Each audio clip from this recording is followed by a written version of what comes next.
Namaste, and I'm really happy to be there in your midst. And I'm also thankful to Sangam Talks for giving this opportunity to interact with you, all of you. So, Omnia Future is an academy. And what kind of an academy are we? And what's our root? We come from a parampara which is called Shivanetra, as you know. It's a lineage, and lineages, paramparas, there are many in India. And like Ramakrishna Mission or Chinmaya Mission or other associations which are there, Shivanetra has been a lineage which is pretty old. And there have been gurus and param gurus. And I belong to that lineage. That said, I also have a background in, earlier on in my life. I've been in the corporate world. I've worked in national companies, international companies. And long ago, I made a transition. And one of the mandates I got from my guru was to focus on this particular area, which is called Garbha Vijnana. So the Garbha, what is Garbha, what is Vijnana, and a combination of all of this in the context of the spiritual learning was what I was endowed and bestowed with, for which I remain thankful to my gurus. And apart from that, I got directions to equip myself with the latest developments in the world of science and what's exactly happening in this field. And since then, it's been a fascinating journey over the years. And what has come about is a grand fusion. So, what does Omnia Future as an academy do? We blend ancient wisdom with modern sciences. So, let's put it in context for today and proceed on a similar lines with respect to the topic as has been introduced. The name of the topic is Abhimanyu effect.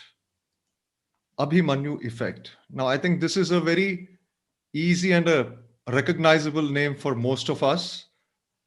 Uh, what we do as an institution with respect to knowledge sharing and understanding, I'm going to carry forward in the same spirit with respect to Abhimanyu and the understanding the concept of what this talk is all about. First and foremost, Abhimanyu is no stranger to any of us, right? All of us know Abhimanyu, it's a household name. And it comes across through the story of Mahabharata.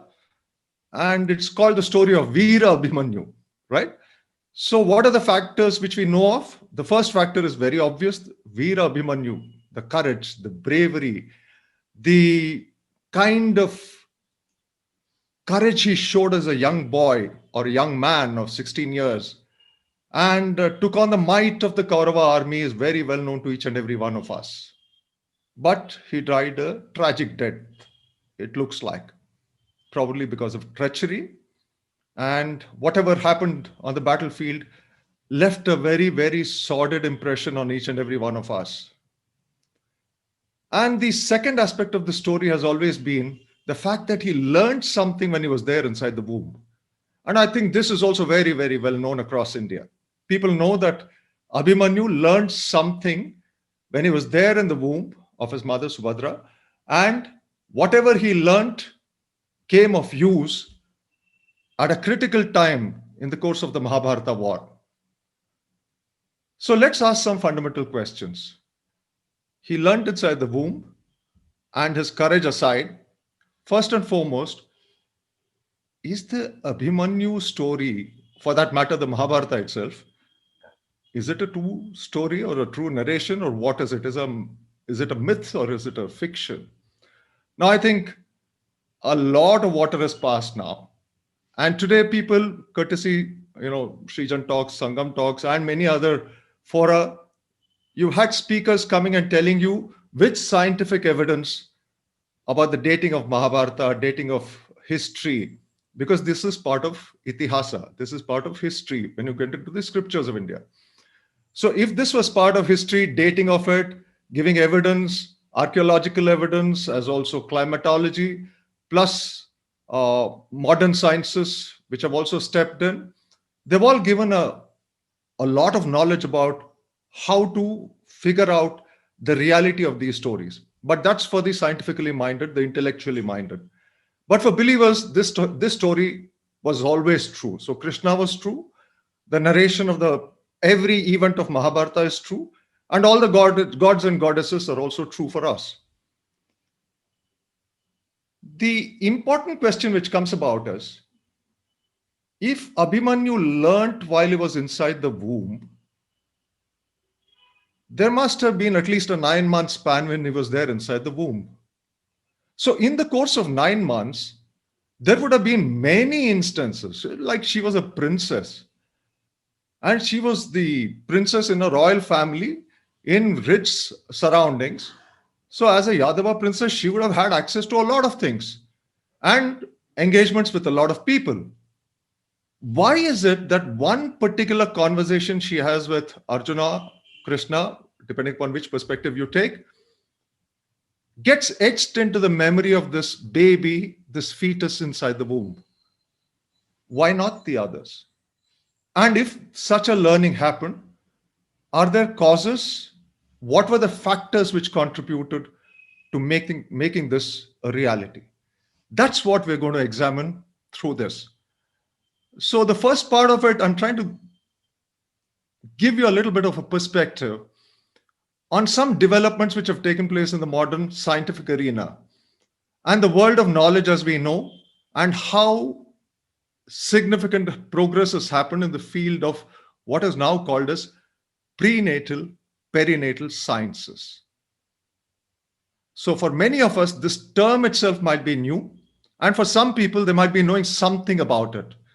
But I want to give it a context and put it in perspective so that people will be able to appreciate what is indeed the story of prenatal sciences and what was its evolution all about.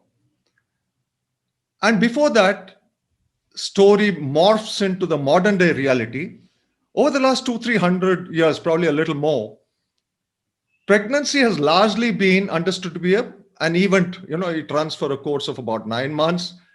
And at the end of it, a baby gets delivered, right?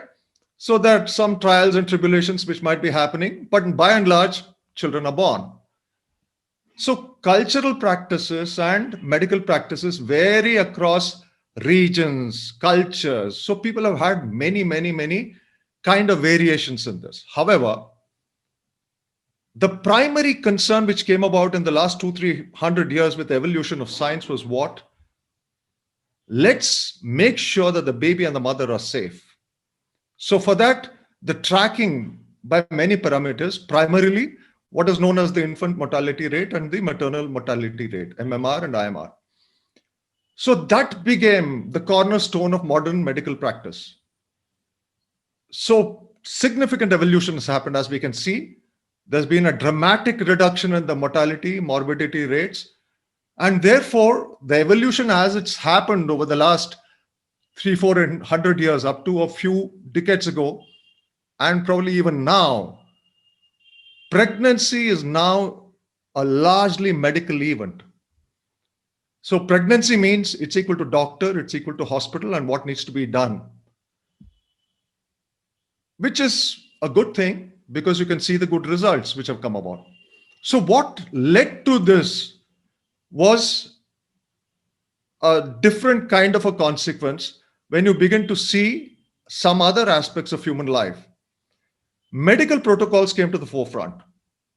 The focus was on health and safety, prevention of infection, prevention of problems for the mother, prevention of problems for the child, nourishment of the mother, nutrition, supplements, all of it, immunization.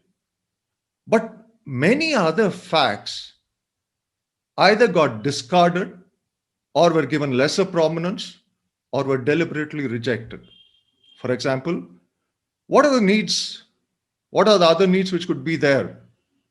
Emotional, mental, sensorial, familial. Pregnancy has always been a larger than one person event.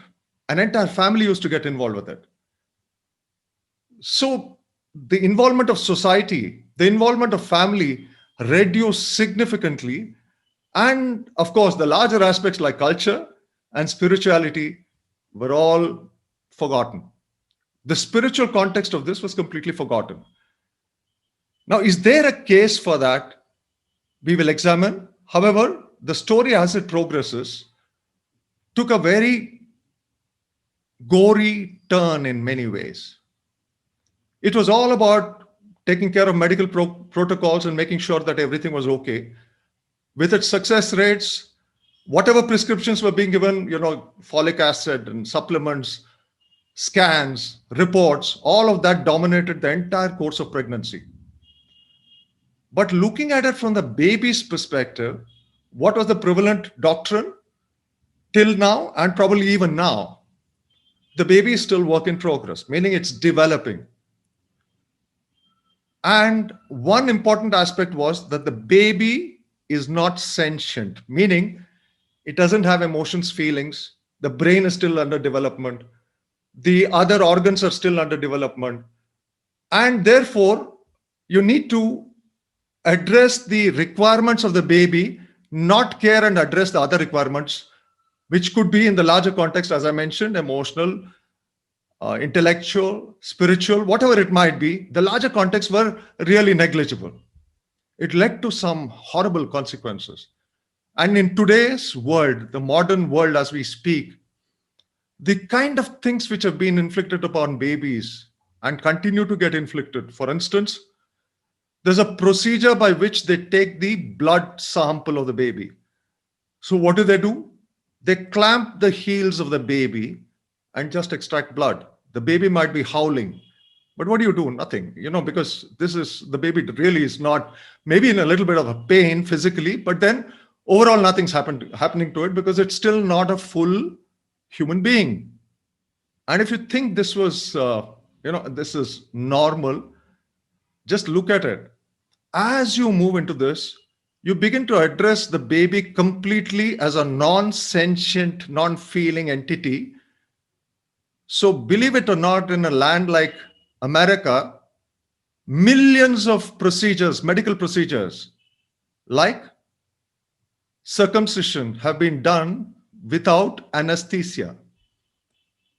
And you want to hear about something else, which is even more serious if you view it?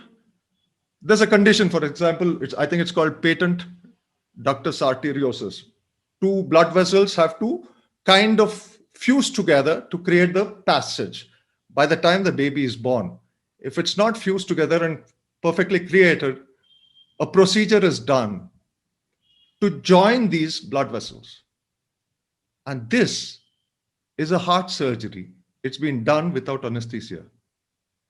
So the consequence which you need to appreciate is that it might be a medical event taken care of in terms of infection, etc., but whatever happens to the baby in terms of pain or feelings or whatever is happening there is really not relevant because the baby is still under development. It's not fully grown, doesn't have human feelings.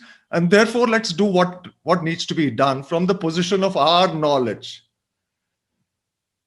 This is when things begin to change. And when did this change happen? About 3 to 4 decades ago, roughly about 4 decades ago. And it happened from an astounding field, a completely unrelated field, seemingly. People used to go to psychiatrists, psychologists with their problems, typically traumas. The kind of pain people have as traumas, trying to alleviate that pain, there was a lot of effort being put to find out the root cause. And amongst the mechanisms which psychologists use is to go back to find out the root cause. For example, if you started having, let's say, headache, so they'll ask you, was there some fall or some event which happened some years ago because of which this kind of a distortion or a extreme pain started coming into you?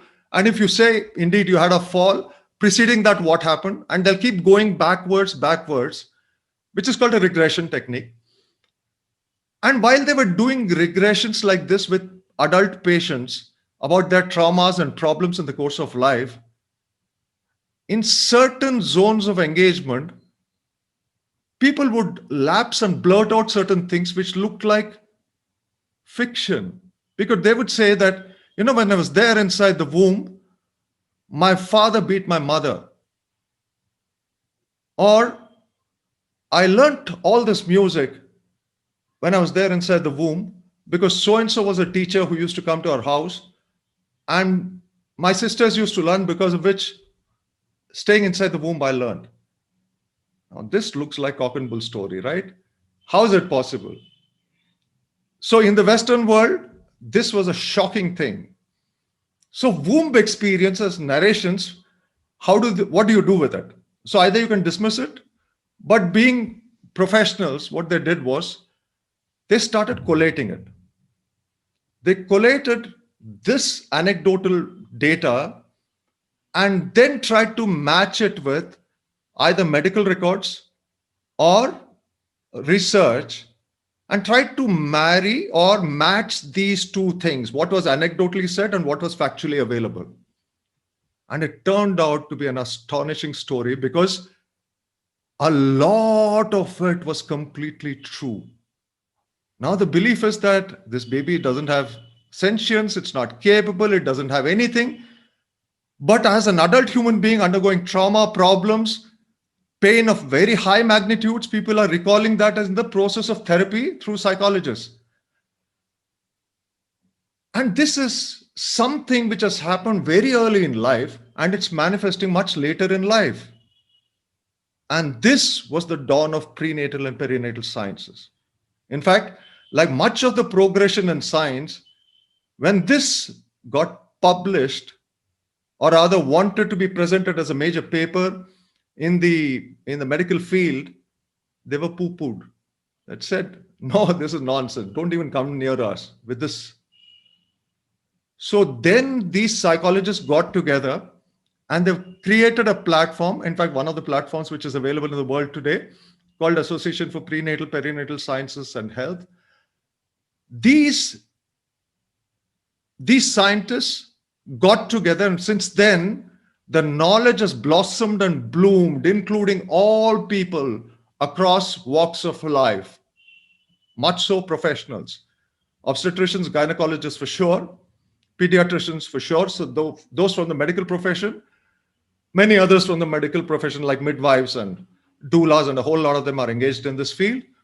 But it's important to note the joint contribution of major sciences like neurosciences, neurocardiology,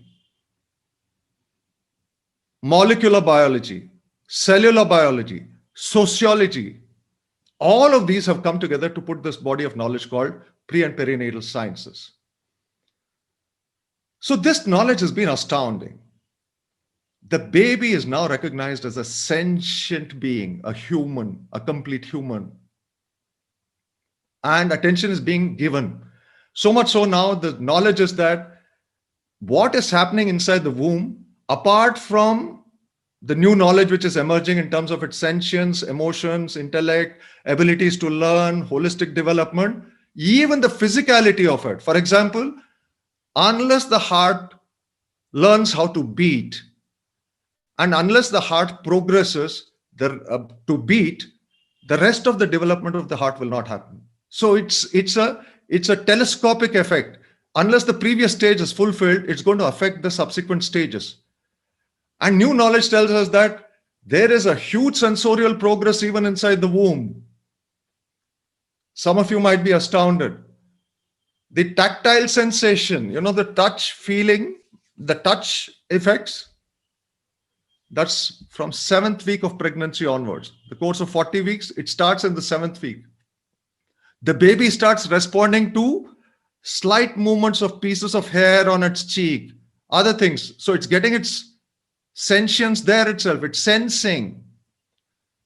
Taste, unbelievable. 14th week, the baby consumes more of the amniotic fluid if chocolates are eaten by the mother. And if you have pungent stuff like garlic or something else, typically in our Indian context, masalas and all of it, the baby might not like it. So the consumption of what's available in the amniotic sac, amniotic fluid comes down. Auditory develops by the 12th or 14th week. Seeing from the 10th to 26 weeks. Smell, unbelievable smell. The baby develops the faculty of smell, and then it gets reproduced at the time of birth, because the instant it's born, it knows the mother more by the smell than anything else. Its eyes might not even have opened. and it knows how to crawl up. The early crawl, as it's called, within an hour's time, left to itself, it will crawl up and reach the mother's breast and suckle. It's amazing. So the baby is intelligent, has huge abilities. Make no mistake about it. So this is a fact of science today. But then persisting questions remained. Where is this knowledge? Where is it stored? How does it operate? What is this mind? What is this memory? Because the brain and the neural structures are still under development. There's no conscious mind. There's no memory. So how do you understand the prenatal and perinatal paradigm? These are baby steps being taken through modern sciences. Whatever I narrated to you till now are basic elementary steps being taken in modern science. In contrast, if you compare this to the body of knowledge which we have as our scriptures, it's the richest source of knowledge for the world. It's the richest source of knowledge which has been in existence for time immemorial, if nothing else, at least a few thousand years, predating every other known knowledge, which has stood the test of time, which has never been rebutted. So Rishi Vidya is like that. So you have it stored in various bodies, various places, various people. And I think this is the stark difference between an evolved knowledge and an evolving knowledge. How do you make sense? Because the world is still grappling with all these things. How does memory come in? How does mind come in? How does learning happen? How does the baby know? How do these faculties develop? And it's just in its baby steps, so to say, the evolution of this knowledge. If you really want to know, you will have to address this baby holistically. You will have to address this being holistically. Many of you may be aware of how the scriptures look at it. Let me just share this slide so that you will get a perspective of what I'm talking about, because it is holistic development of a different kind, which we need to understand, not just the physicality. And beyond the physicality, what needs to be appreciated is the holistic context. If you want to understand a human being, this structure of a human being through what is called as a Panchakosha structure becomes essential, because there are various components to what a human structure is. The physical part, this is a very common representation of the Panchakosha structure, and across lineages, across cultures, across scriptures in India, everybody accepts this. There's no denying of this, and there's a complete acceptance of this particular structure. So you have the physical layer, which is called the Annamaya Kosha. You have the emotional layer, which is there with you, which is called the Pranamaya Kosha, the prana or the life energy or the life vitals. Then you have the Manonmaya Kosha, which is the mental plane where the mind seems to be functioning. But as we discussed, the mind is still under development because the brain is still under development. Neural structures are still under development. So the limit of knowledge has touched only this part. But there are two other faculties or two other components of a human being. And what are those? The Vijnanamaya Kosha and what is called as the Anandamaya Kosha. Anandamaya Kosha is actually the universal layer itself. You have an existence in energetic terms where you are as much as the expanse of the universe. But short of that is the Vijnanamaya. This is not given to human experience, but seems to be having a foundational, fundamental, causative, formative, and operative effect in the course of human affairs. Wow. How do you make the statement? This has never been taught to us in school or never been told to us by scientists or doctors or anybody else. How do I know that this is a reality? That's a good question to ask. However, the truth is not just in this mere understanding of the body through what is physically available and the play of emotions, which is very less understood. In fact, there's no coaching about emotions also in schools and universities. Finally, you come down to the mind. Even today, what is the mind is not known. There are theories about it, but exactly what is mind, where is memory, all of these are not known in the world of science. There are theories and postulations, but never an established fact to say that this is mind and this is memory. So the recourse has to be to something else, and that is where the Western world as we know it and the world of science has progressed to. And I'm going to take you to one interesting part which is known in the world of science, and we need to look at it very quickly to get a complete appreciation of what is happening to the extent it is known in the world of science. Okay, so here we go. This is a depiction of what's happening inside the brains, right? So these are the typical EEG studies, electroencephalograph, right? Brain waves. Now there are different kinds of brain waves which are getting recorded in the course of human activities. So from intense activity in the course of the day, which we do as professionals, working lives, social lives, etc., and that the range of brain waves which you typically see there are alpha beta waves, which have a particular type of wavelength and frequencies. But when you come down below to the green and the blue part, these are not higher frequency but lower frequency waves, typically what are called a delta theta waves, typically in the range of 0 to 6 hertz. The astounding fact is babies inside the womb, and I'll come to that outside as well, are in what are called as a lucid state. In that lucid state, they're almost hypnotic. So therefore, the association with conscious mind and memory cannot happen because they're in almost a hypnotic state. So if a person is hypnotized, he obviously is not functioning with this conscious mind. There's an alteration of the mind structures. There's an alteration of the cognition structures. Memory is very, very different. In fact, people can recall many things when they're hypnotized. They can see beyond an opaque wall and say, what's there? Some of these things are getting known in the world of science, and it's becoming fascinating because of that. There you go. But how do we take recourse to this fact and understand the context, the scientific context, to appreciate the story of Abhimanyu? Here we go. If you recognize the concept of subconscious, which is now a reality in the world of science, the acceptance has come, there's a large awareness. And what is exactly the subconscious? And one estimate of the capacity of the subconscious comes through modern science again. First and foremost, the power of the subconscious. As adults, we don't seem to be having access to that, mind you. We don't seem to be having access to that. It's not given to experience. It's not given to conscious mind. It's not given to memory, and not in the waking state. Because when you get into lucidity, typically dream and deep sleep, these are the brainwave patterns which seem to be operating in lower frequency. But that's not in the conscious state. That's not in the waking state.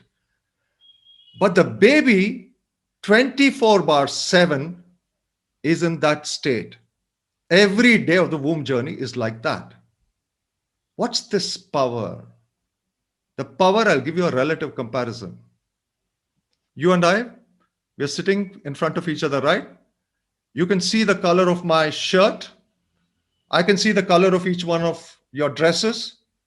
You can hear ambient sounds probably wherever you're sitting. You can feel the texture of the chair where you're sitting. So if you aggregate it, each one of them is a sensory signal or a bit of data, as in computer bits of data which are being picked up by our sensing mechanism. So the conscious mind sensing mechanism is picking up about 40 bits of data per second. How many? 40 bits of data per second. Guess how much a baby inside the womb, or any baby which is there in the lucid state, functioning in that brainwave frequency, how much of data would that baby be picking up? I'm just giving a moment for you to pause and just think about it. Take a guess. It's obviously, it looks like more than 40, right? So the guess could be somewhere 100, 1,000, 2,000, probably more. We really don't know. 40 bits of data for an adult conscious existence, up to 40 million bits of data for the baby. How much? 2 to 4 crore signals per second is what the baby gets per instant, per second. So the power of the subconscious is amazing. It's amazing. This is a fact of science today. So all this data which I'm giving you is all from the world of science. There's a supramental definition given, subconscious, superconsciousness. All of these are terms which are coming out in the West, and there are many, many universities, especially neurosciences, which are researching extensively into it. There's a new awakening in the Western sciences. So the appreciation now clearly is that this state in which a lucid state progression happens is definitely through the course of the womb journey, which is about 9 months, 40 weeks equivalent, whatever. It extends beyond birth, from the date of birth or time of birth, for a period of about 2 years thereafter, which we call as the period of infancy. And an astounding piece of information was that they began to trace it to events even before physical consummation or the physical conception involving the union of the father and the mother has happened, which is now recognized as the period of preconception. If you aggregate these 3 periods, preconception, 9 months of pregnancy and 2 years of infancy, where human life is completely in the subconscious state, you get a total period of about 1000 to 1100 days. That is called the golden period of life. That's called the golden period because everything which happens in the course of life seems to be getting determined on the basis of what has happened in this period. Whether you're 40, whether you're 80, every one of the life events, physical, emotional, intellectual, sensorial, creative, devotional, spiritual, health, immunity, guess it, name it, it's all within this period that it's made. Now let's just look at it quickly from what the world of modern science again speaks about this. Look at it. This is a narration, and I'm putting it in quotes because I'm quoting the exact words. If we change the beginning of the story, we can change the whole story. Who says this?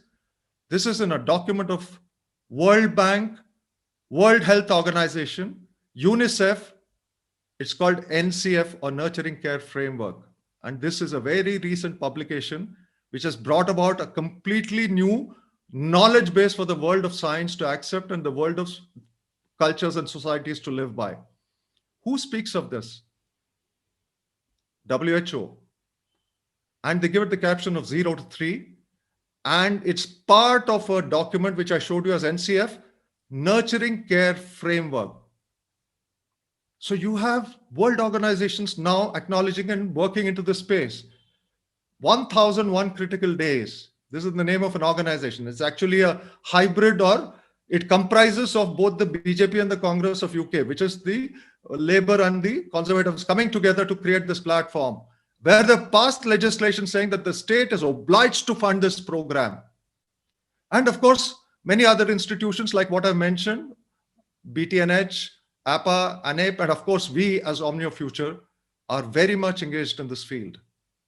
And this is the document, the way it looks like, where World Bank, as you can see, all these are logos of these organizations, UNICEF, ECDAN, whole lot of them. And strangely, curiously, it has a graphic which looks like an Indian household. Okay? Beyond that, let's look at it. Why did World Bank get into this? You must be curious, right? Scientists are getting into it. So World Bank kahan se aa gayi isme? That's because of the economics involved in it. And this is a chart which has been prepared by a professor by the name of James Heckman. He's a Nobel laureate. So standard-wise, gold standard Nobel laureate, right? Now he's put a number to it. What does he say? He says the returns per annum to a dollar invested. Now he's given you the continuum of life. Now, if you look at it, prenatal seems to be very high. Preschool, schooling, it tapers down. And by the time you get down to adult training, it can't tapers down. And what's the difference? Per dollar invested, you get a return of up to $14. Why? Because better health, better social abilities, better learning abilities, a whole lot of things seem to be coming about. In this stage, if you invest there, you get better returns than investing in hospitals or jails or reformation centers. And the programs are getting targeted towards these earlier years, as you can see. By the time it comes to school going age, the return per dollar invested comes down to about $4 to $8. A dramatic drop. And if you get down to below $1, or rather a return period where you get a return of less than $1, it's all of adulthood. So you try giving better health, preventing diabetes, preventing other things, or building, more reformed people who can take care of the environment. All of it as soft skills or abilities in an individual. You get less than $1 return for every dollar invested. So where should the government be spending money? So this has been the question. That's why you have World Bank in the play. Now this brings us to a very different point. What are the ancient scriptures speaking about this? And this is where we stand out as Bharatiyas. We stand out as Bharatiyas because this is where much of our gold is. I'll just name very quickly all the Upanishads which speak about it, many of them, Aitareya, Taittiriya, Srimad Bhagavatam, Garuda Puran. You might have heard that name, Garuda Puran. Ayurveda, of course, speaks eloquently, but there again, there's a distinction between Garbha and Garbhini. So Ayurveda takes care of both aspects, where they speak of the Garbhini, which is the mother, and the Garbha, which is the child inside the womb. And I want to just mention about two significant treatises. One is called Garbha Upanishad. It's an Upanishad by Sage Pipalada. And this, if you download it from Google, it'll be one A4 size page download. That's it.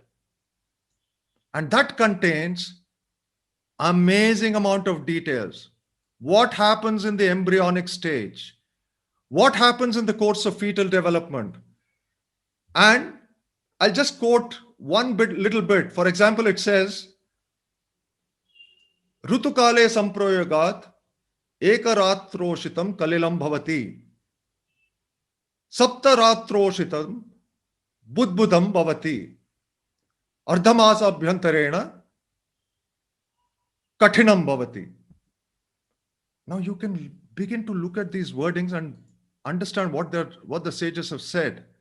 It's an astounding piece of knowledge and information. What is it? The sages are telling you about the glory of human beings, the way it exists. Every aspect which is mentioned even in that little verse which I quoted to you, what happens at the instant of conception? Can you believe it? At the instant of conception, what is happening is getting defined and detailed by the sages. It looks like this.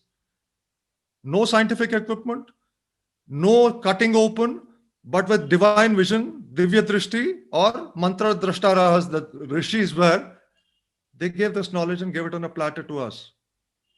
And they said 7 days later, within 7 days, it's going to look like this, like a bubble. And gynecologists and other medical professionals are astounded. How is this knowledge available? Where do we get to know about this from? So Garbhopanishad, not just the physicality of it, it goes into the mental states. What is fetal psychology? What's happening inside the womb? And it takes care of virtually everything in a very, very practical way and takes you to the purpose of life itself. So the scriptures are signature trademarks of what India is. And I want to introduce another one, which is again of a signal variety. It's called the Garbha Gita. Now, Garbha Gita, for those of you who are aware of the Skanda Purana story, it's the story of where Mahadev and Parvati have to get married to create, and their union is to create Kartikeya to take care of, Tarkasur, because without that, the world is in doom. So that narration which happens, two important points come out there. One is the fact that Parvati is bedeviled by a curse that she cannot carry a child in a womb by Rati, because Shiva burns Kama, right? Kamadeva gets burnt by Shiva's third eye opening up when he shoots those arrows. So what happens? Parvati is unable to carry the child.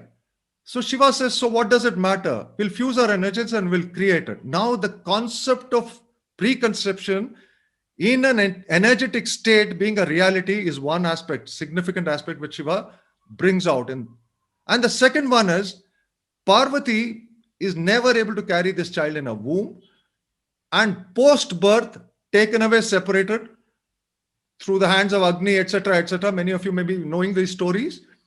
And finally, who brings the child up?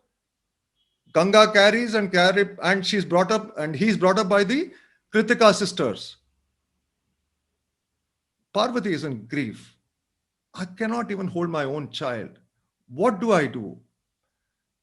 And Lord Shiva stands up and gives her this grand narration, and he tells her, you are the mother for the world. You need to engage with that baby wherever that soul is progressing, to give inputs, create a mechanism, and begin to engage to give all the necessary inputs to the child. What are the inputs? All of the things which we can talk about, the spiritual, the emotional, the creative, the mental, all of it. And an instrumentality like a doll. She's given a doll by Mahadev, and she begins to engage with that doll and giving it all her prana to educate that baby. And this knowledge has been captured again as a part of the great Indian legacy. It's called the Garbha Gita. So what knowledge to go into the baby, how it's to be addressed, every one of it is a part of our heritage. Our heritage, our richness is incomparable. And, many of you get WhatsApp forwards, but we really don't give it the kind of appreciation which is required for that. I'm just going to put a couple of them, which again, are recent things which you see. Now, where is this? This is a temple inscription in Kundadam Vadakunath Swamiji temple near Coimbatore. It's there. And if you do a Google, you'll get on it. Look at this. This is the description of baby in temple wall inscriptions, month on month. Every month is there. And taking care of the pregnant woman. And where is this child? Within, it looks like a pattern here. It looks like a star. We'll come to that in a moment. And another temple, Varamurtishwara temple, again in Tamil Nadu. You're seeing this, the sperm, egg, preconception, conception, how it happens. Every aspect of that has been a part of our culture. Now, this is the thing which we need to keep as a background. Now, this looks like a long story to address how did Abhimanyu learn. You will have to go back to our scriptures, which tell you that learning is a fact, learning is a mechanism you can engage with to give knowledge to the child through the most important period of its life. And that is a fusion or a collation of 8 factors. I'm just mentioning it here. Avastha, Shakti, Purva Janma, Kshetra, Shraddha, Vishaya, Prahelika, Prakriya. These are the 8 facilitating factors. Now, what are these? A very quick introduction. What's the state in which the mother was? What's the state? What was her mental state? So where was Subhadra? What was she thinking? What was she imagining? Shakti, what kind of innate powers are there in that being? Purva Janma becomes relevant. So what are the previous Janmas patterns which are coming about? Where is that Kshetra? Where is the field of energy right now prevalent? What is Shraddha? Shraddha, what is the mind state in which Subhadra was listening to this? She was in complete devotion. So therefore, that period when the most intriguing aspects of a vyuha, a circular formation, a chakra vyuha was being spoken about, she gets it completely into her being. What kind of knowledge was transpiring? Vishaya. And the methodology by which it was being transmitted, prakriya. So every one of it confluenced together to result in that knowledge. So it's a collage of factors which come together. If you want more details, you can look it up in the book, Abhimanyu Effect, of the same as the caption of the talk today. By the same name, you'll find a book, and you can find it on Amazon. You'll be able to get it from different sources online. So the point is this: what modern science has evolved to has been a greater body of knowledge which has been available with us. But there's a bigger message in all this. This is the important point. The story which we make of Abhimanyu's story as a Veera Abhimanyu and a learning inside the womb has more messages than what we know it to be. And what are the messages which we need to get? And what are the things which we need to reckon as we progress in our quest for this knowledge? First and foremost, half knowledge is dangerous, is the story of Abhimanyu, because he got only half the knowledge. And there's a bigger tragedy there. We all think of the story as a story of heroism, but there's a huge tragedy. Why? Because the pattern making which happens in the course of the womb journey can get worked upon, reversed, or changed most effectively in that period. So whatever is being seen as manifestations in later life, from diseases to problems of different kinds, but at least in the childhood age, learning difficulties, ADHD, attention deficit, behavioral issues, a whole lot of things, plus not ability not being there for higher IQs, or even at the common level, what's science learning or math learning, which is the common concern for parents.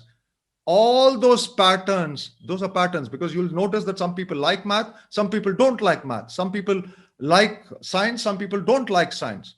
Some people take to art, some people don't take to. Where are these patterns being made, and how do you mold this? It can only happen very effectively in the course of the golden period, pregnancy, preconception, and infancy. But it doesn't mean you can't change it, because this is where Abhimanyu's story has a bigger message for the whole world. A later period correction was also possible. Later period learning didn't happen. And this patterning can get altered at any stage in your life, which is another body of knowledge called Vyuha Vijnana. So alteration of these basic imprints, which is very commonly used in scientific world, could have been done there, could still have been done in later life, but neither his parents did it, nor the Gurukulam he went to did it, for various reasons. Okay, we're not getting into the reasons why that didn't happen, but the point, the lessons for us is you can nurture and create learning potential. You can enhance human potential anytime, more so in the golden period. And this is the most important contribution which the Gurukulam system of education had for Bharata. And that's how our culture, our Sanskriti, our knowledge, our preeminence survived for millions of years. If not millions, thousands. If not thousands, the more maximum period of accepted reality of about 20, 30,000 years or 6,000 years, all through it is this system which stood the test of time and gave us what we were, the preeminent status. So the golden period learning has causative and formative effects. Meaning, you cause imprints form, imprints, and the ability to manipulate that, if at all. We're not talking about re-engineering and genetic manipulation. That's of a different kind. But the minimum information a child wants to create its life structures, it is open, in fact, eager to receive that education. And what do? Education begins after the child goes to school. So it's the teacher and the parents from school time onwards, preschool upwards. By the time of 5, even modern science tells us that brain is kind of made. You can't alter structures there. The neural structures, the networks are all created. So the primary function we as humanity need to engage in is this, all through life, but more so in the most golden or the critical period of life. This is the lesson. In essence, building learning potential is the way forward for mankind, because the rate of change has become very, very, very imminent. People are becoming outdated. Software people are losing skills within 3 to 5 years. Medical knowledge out, technology, we know that it makes every other thing redundant. How are people going to live? By learning and relearning, not just one thing. I just learned something and then rest of my life I'm living on that basis. It doesn't work like that. So therefore, the most crucial functions we as society, and more so parents and teachers, especially parents of children and golden period educators, have to get into this function of building learning potential, the ability to quickly learn, adapt, and work with other things. And this is completely subconscious driven. Subconscious is not given to ordinary faculties of the mind and emotions and the physicality of our body, but it's housed somewhere else. It's fully subconscious driven. This is a knowledge which has been stated by our scriptures, our Sanskriti, our knowledge base, plus modern science. And we are not able to address it. The Westerners are still grappling with it. In fact, post this report of 2018, United Nations has set up another committee to figure out how can we work on this. It's all there with us. Bharata has that knowledge. It shows you the way, how to address a baby inside the golden period given. You know how? At a minimum level, all of us might have heard, hopefully, about the progression in life through 16 sanskaras. 16 sanskar bolte hain na? 16 sanskaron mein, leave out 2. What is it? Antyeshti or death-based rituals, right? Death time rituals. And the one before that, where marriage is taking place. Those are the last 2. Take the other 14. Of the 14, which spread across almost a lifetime, 15, which is across a lifetime, 9 of them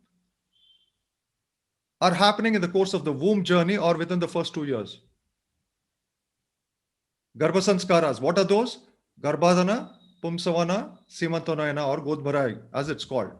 Shishu sanskaras, as soon as the child is born, within the course of the first 2 years, definitely within that. Jata karma, Namakarna, Nishkramana, Annaprashana, Karnaveda, right? And the Mundan which we do.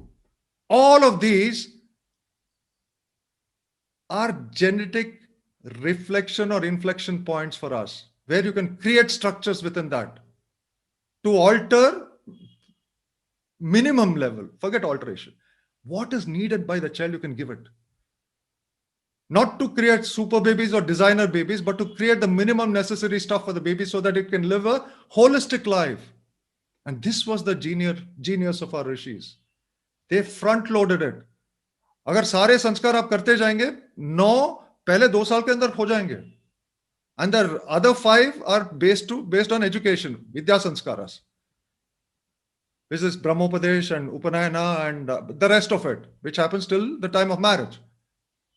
It's front loaded, and this was the genius of our rishis into the golden period. So golden period maps completely with the rishis' way of education.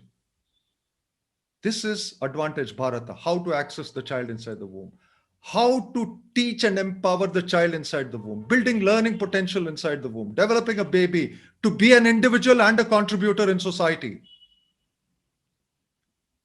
And all of this by an assimilation of the knowledge which we have. What is it? The tantra of working through the Vijnana. Yantras, mantras, chandas, many other things which are there for us if we just open our eyes. We spend probably about 40, 50, 60 lakh rupees educating a child through the course of school going education, right? At a minimum, it's that, forgetting donations and other aspects of monetary outgoes. In the course of normal life, we spend that kind of money. And in the first 1,000 days of life, if you spend a fraction of that, you will get gold. But we don't do it. And today, as I showed you that chart of Heckman, Professor James Heckman, the world has moved there. We have the knowledge. We need to really buck our socks up and pull our shoes and start running furiously. In essence, I'm going to end on this note. It looks like the way we live our lives, it's a set of random things. And when things go wrong, what do? Ye to bhagya mein likha tha. This was fate. This was destiny. The way it's written, it's one of fatalism. As opposed to that, true liberation lies within us, within the heart, within our potential. The human potential is created within us and we can nurture it actively, any stage of life, more so in the golden period of life. So I'm going to take a minute to show you the essence of this journey in terms of what you can really look forward to as the learning from the Abhimanyu story. And here it is for you. This is the story, or this is the narration which we get from Abhimanyu effect. If you combine both the perspectives from science and scriptures and blend it together, ask ourselves the question, what is it that we have learned from the womb? I invite each and every one of you to reflect who you are today.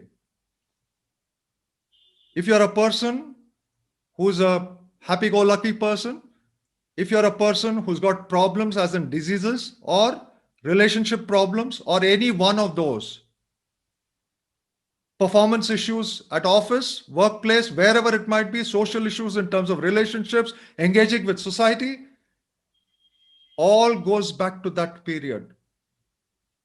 What is it that we have learned in the womb? Second level, what have we taught our children when they were there in the womb? So now as parents, if you look at your children, imagine what all happened in the course of their lives in that period, that your children's lives through that golden period, and you'll start mapping many of those events into, and these are all scientifically researched evidence stuff which is there in the world today, the linkages. And what are we teaching babies who are now in the womb? Are we conscious of this effect? This indeed is the Abhimanyu effect. Okay? I will stop at this point of time and giving you a moment to reflect, to just see the potential of this period and what we at any stage of our lives can do to make this a better moment for ourselves.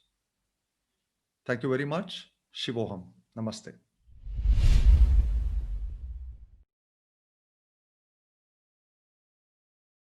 So this is a question regarding, I mean, nobody is going to contest that the early days are very critical. But the other question comes that if you haven't been taking care during the early days, how much of the damage can actually be salvaged, reversed, and so on? What is known about that? And do our scriptures have any indications about how to, do some kind of making up? Of course, it's not going to be perfect. Well, the answer I can give you is that the modern world tries to grapple with adult problems or human life problems based on situations or whatever science has come up with at that point of time, which is very relevant. But what do our scriptures say was your question. I can assure you that many of these things, even at a later stage of life, could get course corrections done. Okay. However, the effort which needs to be done there from a scriptural perspective changes, or the direction of efforts changes. What needs to be happening, again, through the curious combination of things to work into the subconscious, to reflect upon the body, reflect upon the mind, reflect upon changes there, it's a different kind of a process. So is it possible? Yes. Are there indications within the scriptures? Immense. In fact, I did mention in the course of the talk itself that, for example, Vyuha Vijnana, you can get back to that even at when you're 30, 40, 50, whatever be your age, and try to remedy that situation. So for us right now, what do? We look at a solution only from our perspective, what a doctor would say, or what somebody else as a counselor would say, or what some other source of knowledge would tell me, starting from Google upwards. However, if we reflect back to our scriptures or just go back there, you'll find things there. I'm quoting scriptures to you which are there, either of the subconscious, the Vijnana, pertaining to the entirety of mankind, entirety of an individual, the largeness, and what practices need to be adopted in that. So the tantra for using, for putting together energetic structures to take care of that is also given. Ayurveda has it. Many other places you'll find solutions for that, including scriptures. Okay, that's the general answer I can give you from this platform. As you said, as a parent, what I can do is the 16 samskaras, out of which 9 has to be done. Apart from that, anything else to be done as a parent? There are plenty of things to be done, which could be done. The point is this, Mom, if you look at what is possible, this is where the difference between us and the rest of the world comes.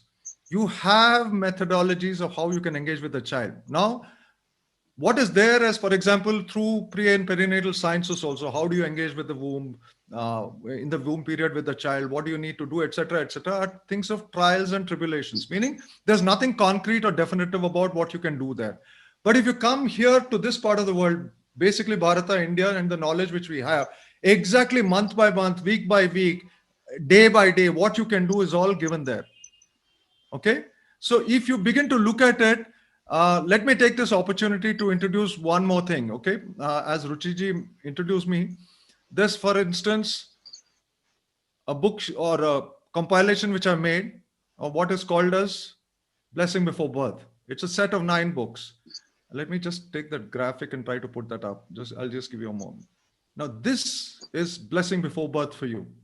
Now, this is a set of 9 books seemingly, but it's a compendium of not just books, but practices of what you can do in terms of day-to-day, instant-to-instant engagement to give the kind of knowledge transference through the golden period. Now I'm mentioning it again, through the period of preconception, before conception.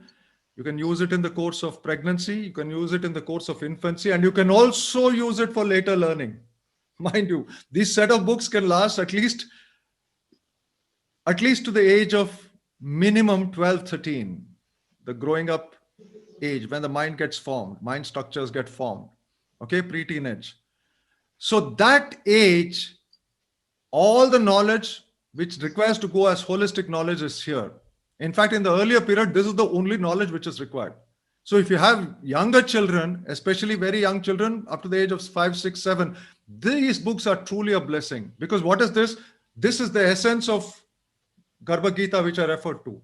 So all that knowledge in modern language, right? Modern language in spoken English, the way we have, it is there within this.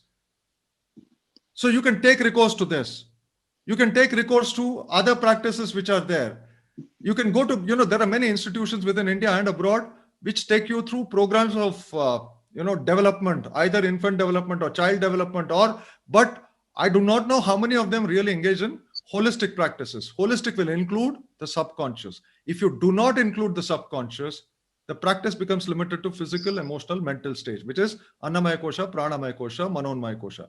But to engage with the subconscious, you need to work with different tools, techniques, all of that put together based on the scriptures, and the scriptures are eloquent about it. So you can pick your sources and you can go to any one of these sources. So the point I was trying to make is that many options are there. It's just the lack of willingness. Sometimes I'm amazed, we know so much about this. We can't deny this knowledge. Even if we get to know about it, the level at which we engage with it is rather leaves much to say. We really don't take to it. And now with unitary families coming about, we have 1 or 2 children, and therefore we try to put all our attention to that. Even there, we don't really look at it holistically. Okay, so I'm just leaving it at this because, again, the decorum here requires us to engage in certain things, and beyond that, I would advise you to just look up any of the scriptures which are relevant, or take guidance from people who know about this. And I can assure you that there are things to be done at every stage as you bring up your child. So my question is, like Abhimanyu, when Subhadra slept, Abhimanyu learned through Subhadra. So when she slept, his education in the Chakravyuh stopped. So, like you were saying earlier, that the child is in a lucid state or a Sushupti state. So, when the child is in a Sushupti state, even when the mother is sleeping, would he or she be learning it? Is my question. If that is so, then how come Abhimanyu, his education in the Chakravyuh formation stopped the moment Subhadra slept? Number 1. Number 2, sir, just curious, your book cover had Sri Chakra, and over it you had imposed the brain over it, like the formation of the brain or structure, something like that.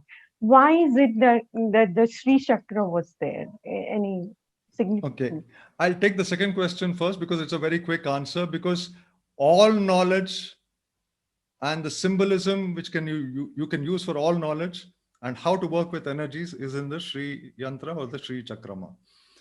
Now, the other part of the question, which is, why did his learning stop? In fact, as I told you, there are 8 factors which become a collage. Okay, you can get more details in that book. However, at this point of time, since it's a very pointed question, because she fell asleep, why did the learning stop? If you recall, one of the things there which I mentioned was avastha. What was the avastha of Subhadra? Now, it was in a semi-awareness state because she was fully curious, and then she progressed into falling asleep.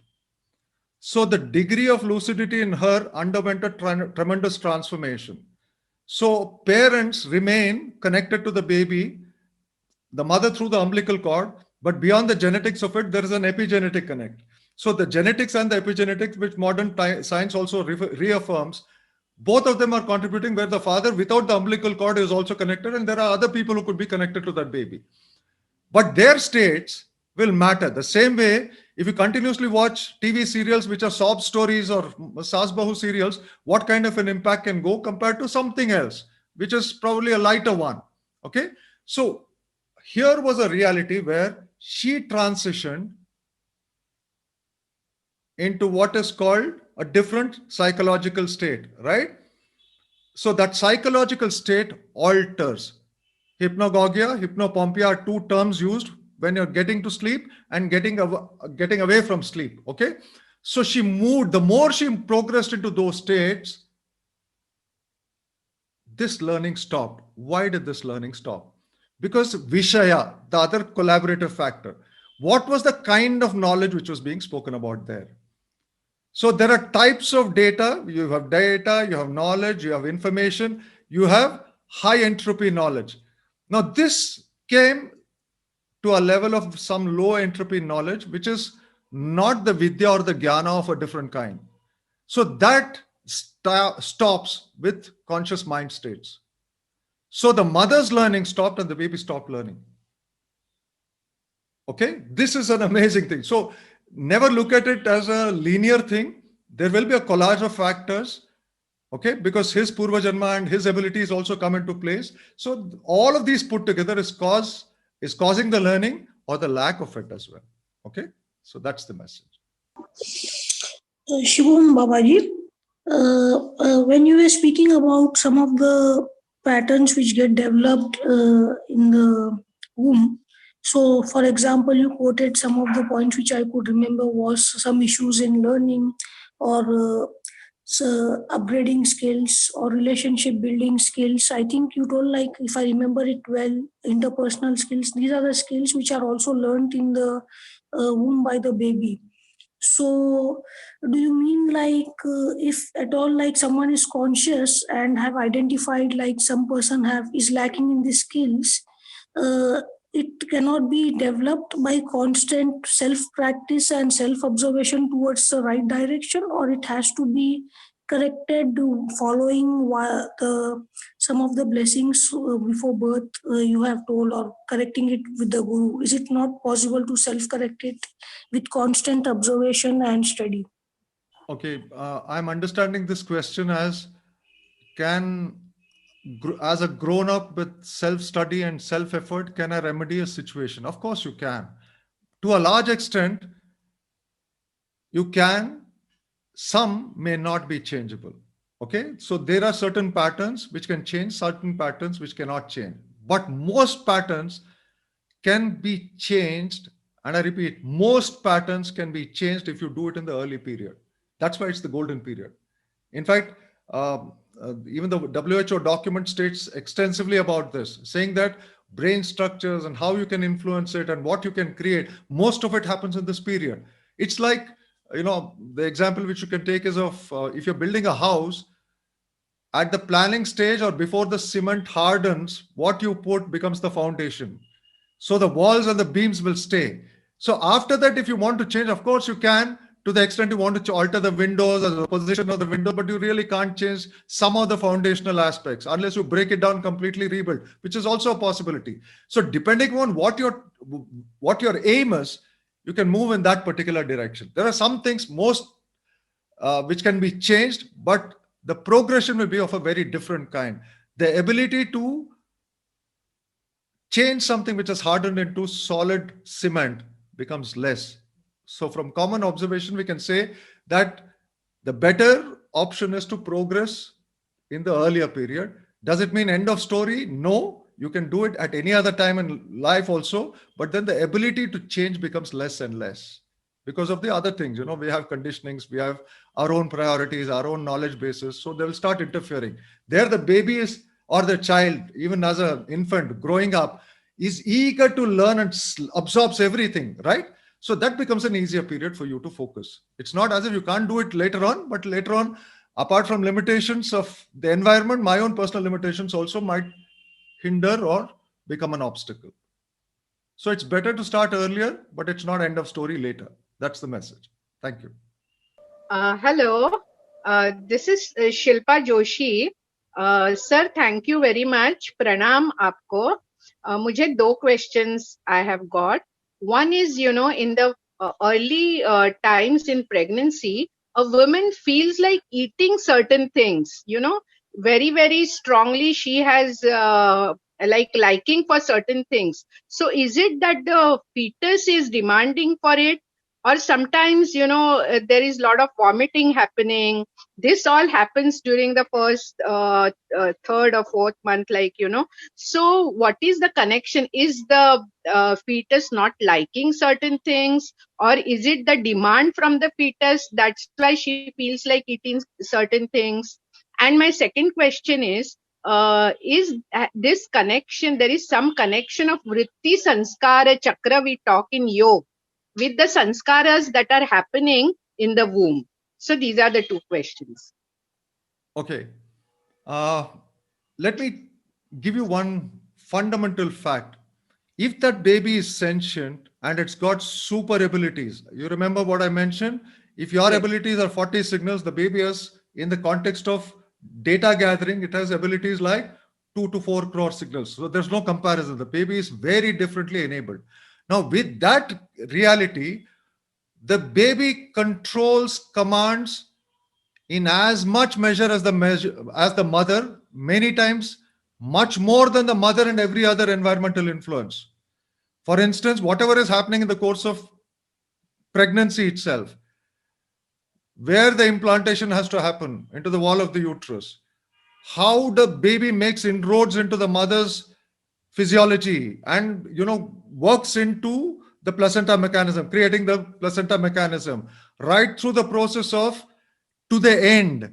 When the delivery has to happen is not a determination by anybody else but the baby, when the head will turn, when the fixation will happen, etc., etc. Every one of them gets orchestrated, engaged, and contributed to by the baby. And sometimes entire process will be in the hands of the baby. Now, when that happens, consequently, if this is the physicality, imagine what can happen. Eating patterns, sleeping patterns, certain type of aches which come up, certain types of change in habits. You start dreaming more, or different kinds of dreams come to you. And whatever other things you mentioned, including the throwing up symptoms.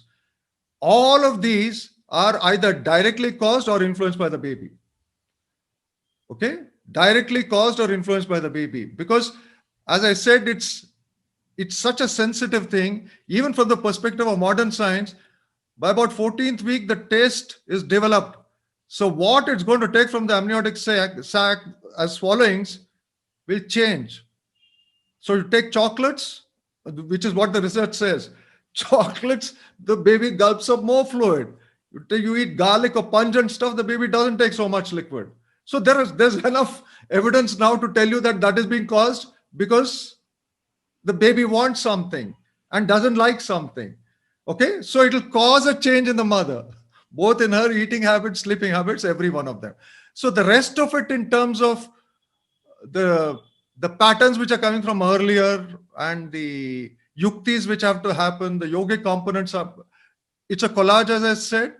So there will be previous Purva Janma patterns and some things which are being carried from the previous life as well. The knowledge I would like to leave behind for everybody is that while all of these are true, you need to make your efforts, because you're going to be spending a lifetime trying to educate the child and equip the child thereafter. Equip it, educate, give the maximum in this period, so that whatever you want to do as a parent, which is your goal, give the best to the child, right? Do that in this period because you'll get the best results. Yes, Shivam Babaji. Namaste. Shivam. बाबाजी, मेरे को पूछना था, मेरी बेटी 6 साल की है, मतलब 5 साल की है, तो इस चीज के बारे में मेरे को अभी पता चल रहा है, जस्ट लाइक अभिमन्यु इफेक्ट।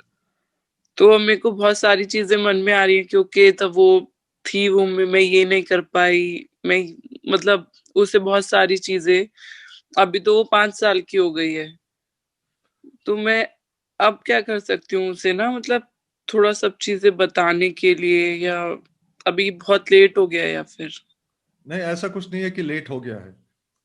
कभी भी मौका जब भी मिले आपको कुछ ना कुछ कीजिएगा, और अभी भी आप बहुत कुछ कर सकते हैं।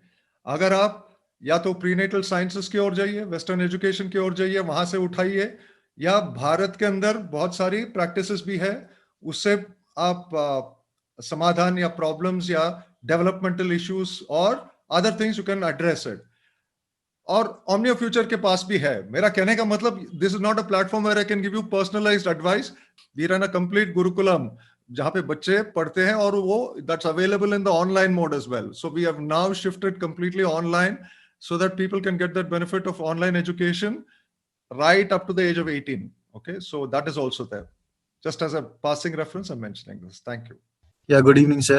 Good evening. Good evening.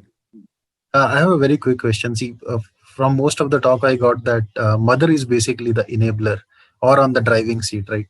I just wanted to know, can father be also an equal enabler? I'm not talking about being a helper in this journey, but yeah, can he be an enabler as well?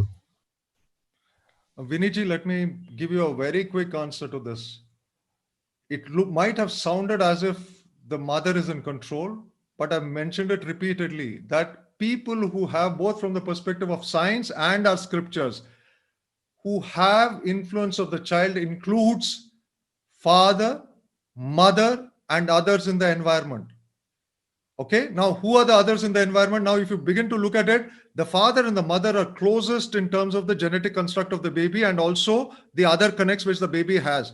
So the father, all through the course of pregnancy, infancy, and later on in life, has as much influence as the mother in the entire process. So the father definitely can. The point I would like to extend is, it needs to be of a different kind of engagement. So not just the father and mother, but if somebody has this knowledge as a prenatal, perinatal educator, as a golden period educator, as a person who can facilitate certain processes, they work in planes where you can link up to the energetic states of the baby. So even they could perform those functions. So very often even grandparents could get into that bracket if they, sometimes they come to us and say that, you know, my son and daughter-in-law are very busy, can we do something? Even they could get in because they have as much close connections with the baby. So knowledge drives. Abilities of genetic, epigenetic abilities also drive. All this put together creates learning for the baby. In summary, father has as much, and in certain contexts, more abilities than the mother. More abilities, because certain types of learning only the father can give, not the mother. Okay? Let me tell you, I've been a very regular viewer of Sangam talks. I really enjoy them because they, go into our culture and everything.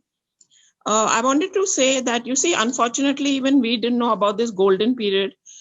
So I have 2 children now, whatever they are, I don't know if there's much hope for them, but we can focus on the grandchildren, I think, to be conceived or to be born. Do you suggest, I have 2 questions actually. So I think when their mother is pregnant, we must talk a lot of knowledgeable things. And secondly, I would like to know, supposing you said there is a chance, like if Arjun had retold the lecture to his wife, Subhadra, and the full thing, and that time she was awake, was it possible that Abhimanyu would have lived? Thank you. Yes, the second question first again. Yes, if the knowledge transference was complete, then Abhimanyu would have learned the entire thing because he had the abilities, but there are other factors which came in, like the change of state of the mother and the father later on not giving that knowledge to the baby. Or even in an adult stage, if he had learned it in a Gurukulam or an educational institution or guidance from his teachers, Krishna's son was amongst the mentors for Abhimanyu. So either his father, Arjun, or uncle Krishna, or his guru Pradyumna, any one of these people or anybody else could have given this knowledge to him and he could have learnt about it. But there were other factors, more subtle factors. For example, where this knowledge came from. He didn't get it as a diksha from his guru. So therefore, he could not go and tell Arjun that I know about this knowledge as a youngster, because if in his case, he didn't get it as a diksha, he got it by default. So there was a different connotation there. Okay, so in summary, yes, he could have learnt about it at a later stage from his father or from other people who could have technically given this knowledge to him. Now, second, what about people who have already passed that age, or should we just focus on grandchildren? Definitely much more potential is there and much more possibilities are there in the younger ages, but you can always work with older people as well. So the range of things which can be done with this awareness is what our scriptures are there for, what our knowledge, holistic knowledge base is there for. The more we delve into it, the better it is. So definitely there's an opportunity for us to engage even at the grandparent level, societal level. I can tell my neighbors, I can talk to my nephews, nieces, brothers, sisters, anybody, and fundamentally wake up everybody. I'm taking this opportunity to mention this. We have a new education policy which has come about. India is a signatory to that NCF framework. Mind you, India is a signatory to that. So Indian government is a part of that process, but how much of it is actually translating into the new education policy? That's another question. Okay. So I'm just leaving it at that to say that every one of us could definitely contribute into this process. Thank you. Namaste, Shiv Kumar ji. And my question is extension of what Vineet ji asked. And in fact, it's more than a question, a concern. And it is about like what you mentioned about role of fathers and role of other people in the surrounding in raising the child and making him a complete person as he could be. And I also recall name of another book that is something like this, that it takes a village to raise a child, something like that. I mean, that is where my concern is, that today most of the families are becoming nuclear, and in fact, more than nuclear, they're becoming polar, I mean, with 4 family members and 4 devices, they are, in different corners, and interaction within the family members itself is so low that it is not really a question, as I told, it's a concern. How do we address this kind of scenario when it has to be looked at from the Abhimanyu effect perspective? Agarwalji, that's a very, very, very thought-provoking thing. How can we really build this at a fast pace? Believe me, when we started on this process many decades ago, many years ago, it used to be like, I used to go and talk to people and go as a messenger carrying this message and try to tell people, and hardly anybody would listen to you, especially the medical fraternity would really care 2 hoots for you. And you had to stand in a queue to even see the doctor for a few minutes to explain this concept. But today, the level of awareness, I am regularly invited to the All India Conference of Obstetricians and Gynecologists, their major All India conferences which are held. They call us, and because they want their own people also to progress. So there is a progression there. So government has got involved, right? So there will be some things which will happen if all of us get together and start talking to the government also. It will also make a significant impact. So the point is that this movement which started just a few decades back, it looks like, from a modern scientific perspective, if you just add steam to it, it's a natural process, but we can make our individual contributions to make sure that this picks up faster and faster through many mechanisms, and including platforms of engagement through the social media, or engaging with organizations, engaging with the government, because, when the government came out with a paper 2 years ago, not even 2 years ago, I think 1.5 years ago, I think it was from the Ayush Ministry. They said, get the pregnant woman to have nice pictures, look at nice things, and not eat certain types of food, or not do there was a barrage of attack by the media, unscientific, useless, wasting, all of it happened. I just wanted to open the textbooks of modern science, which are telling you what it is, and the knowledge would have really changed everybody's perspective. It's happening. At the highest level, FOGC, which is the national body of gynecologists and obstetricians of India, they're engaged. At the international level, FIGO is engaged. And there are global organizations which are getting together, national organizations getting together, social, cultural organizations getting together. So I see it more of hope and possibility, and it will explode very soon. Keep watching it. We never knew about preschools 20 years ago, right? Today it's a fact of life. So it will happen very, very soon. Thank you. एक बहुत interesting question chat box में आया है, तो मैं उसको नहीं छोड़ती, पूछ लेती हूँ, and that will be our last question. The question is from Ramakrishna ji. He is asking about the effect of handling phones to infants during the golden period, which seems to be pretty common these days. So what would you like to say about that? Okay, 2 points I'll make, because we need to be holistic about this. Phones are a reality of life. You cannot live without phones. So now, as a communication device, as entertainment device, as a medium of data transfer, there are many utilities. So I have to live with it, but learn how the impact of that could be there, altering certain structures. Because if you remember, we spoke about subconscious and Vijnana. It's subtle. It's a very subtle energy, different waves, different frequencies, different wavelengths, different amplitudes, which are creating those mechanisms. Obviously, anything which is going to alter that is going to create an impact. So whether it is mobile phones, or whether it is microwave ovens, or whether it is X-rays which are there in airports and virtually shopping malls. In fact, even the cameras there, they're taking innumerable pictures of yours and passing rays through you. So all of these are definitely bound to impact both the parents as well as the baby, because it's got highly sensitive features, faculties, especially the subconscious is highly, highly, highly subtle. So that's going to be subject to those impacts. So the more you minimize, the more you understand that certain things are okay, certain things are not okay, and try to use it judiciously. That's the way forward. Because I'm not going to sit here and give you a prescription, forget technology, don't use it. No, that would be unrealistic. But how to integrate that in the context of pregnancy or in the course of life itself, we need to moderate that. Moderation is the game. Okay? Namaste. This is our website, academy.omniafuture.com, where you will get led to the courses and programs, and the email contact, Facebook, Twitter, all of these are there for you.